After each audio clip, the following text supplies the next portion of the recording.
तो मैं रवि आपके लिए लाया हूँ जो मैंने दो क्वेश्चन मैथ में गेसिंग किया था कि पाइथागोरस प्रमेय को सिद्ध करें। पहला क्वेश्चन था हमारा और दूसरा हमारा क्वेश्चन था कि वृत्त पर खींची गई स्पर्श रेखा की लंबाइयाँ समान होती है।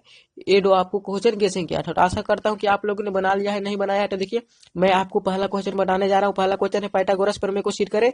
ये ऐसा नहीं पूछता है, ऐसा पूछता है कि सिद्ध करे किसी समकोण त्रिभुज में कर्ण का वर्ग अन्य दोनों भुजाओं के वर्गों के योगफल के बराबर होता है। ये आपको ये है से आपको इतना क्वेश्चन पूछेगा ऊपर। सिद्ध करे किसी समकोण त्रिभुज में कर्ण का वर्ग अन्य दोनों भुजाओं के वर्गों के योगफल के बराबर होता है। तो देखिए सबसे पहले आपको क्या करना है, हल लिखकर डैश देना है। उसके बाद आपको इस फिगर को इस तरह से आपको चित्र एक बनाना है। यहाँ आपको एक रेखा खींचना है, इसको ए और बी नाम दे देना है और इसको सी नाम दे देना है। इसको बीच में इसको 90 डिग्री कोण लेना है। यहाँ से एक लंब डालना है, जो हमारा लंब डलाएगा ई पर आपको इस डॉट डॉट दर्शा देना है इस तरह से। उसके बाद आपको क्या लिखना है, उसके बाद आपको चित्र देकर लिखना है। दिया हुआ है कि एबीसी एक समकोण त्रिभुज है जिसमें कोण बी बराबर 90 डिग्री है। यानी कि आपको लिखना है कि दिया हुआ है कि एबीसी एक समकोण त्रिभुज है जिसमें कोण बी बराबर 90 डिग्री है और आपको ये चित्र बना देना है। उसके बाद देखिए कैसे सिद्ध किया जाता है, आंसर बता रहा हूं मैं आपको। उसके बाद आपको लिखना है सिद्ध करना है AC स्क्वायर बराबर AB square plus BC square. जिन लोग पढ़े हैं उनको ये समझ में आ जाएगा आसानी से, नहीं पढ़े हैं तो उनको समझ में नहीं आने वाला। देखिए फिर उसके बाद रचना लिखना है कि बी से BD लंब AC पर डाला। यानी कि देखिए यहाँ बी से हम लोगों ने BD लंब AC पर डाला, ये मैंने रचना की थी।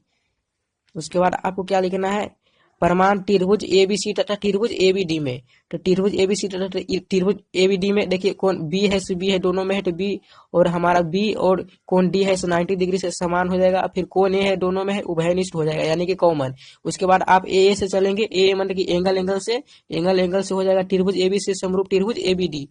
मैं डिटेल्स में यहाँ नहीं बता सकता, आपको शॉर्टकट में बता रहा हूँ। आप लिखेंगे ए से त्रिभुज एबीसी स्वरूप त्रिभुज एबीडी में। देखिए एबीसी में क्या हो जाएगा, AB बटा AT बराबर AC बटा AB हो जाएगा हमारा। इसलिए लिखेंगे त्रिभुज एबीसी स्क्वायर बराबर, देखिए त्रिभुज गुना होगा तो AB स्क्वायर बराबर AC इंटू AD। समीकरण फर्स्ट हो गया। उसके बाद इसी प्रकार लिख देंगे कि त्रिभुज एबीसी समरूप त्रिभुज BDC। उसके बाद एबीसी में क्या हो जाएगा, BC बटा CD बराबर AC बटा BC। इसलिए BC स्क्वायर बराबर AC इंटू CD। ये हमारा हो गया समीकरण सेकंड। आप उसके बाद क्या लिखेंगे, उसके बाद आप लिखेंगे समीकरण फर्स्ट और सेकंड को जोड़ने पर। यानी कि आप लिखेंगे समीकरण फर्स्ट और सेकंड को जोड़ने पर।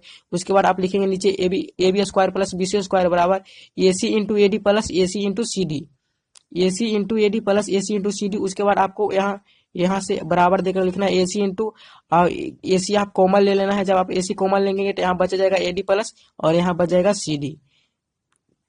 देखिए उसके बाद आपको क्या करना है,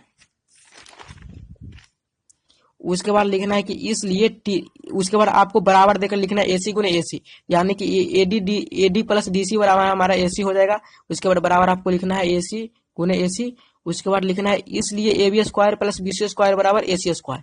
उसके बाद आपको यहाँ लिखना है प्रूव्ड, या आप लिख सकते हैं ऐसे भी कि यही सिद्ध करना था, या आप लिख सकते हैं कि प्रूव्ड, एक ही बात होगा।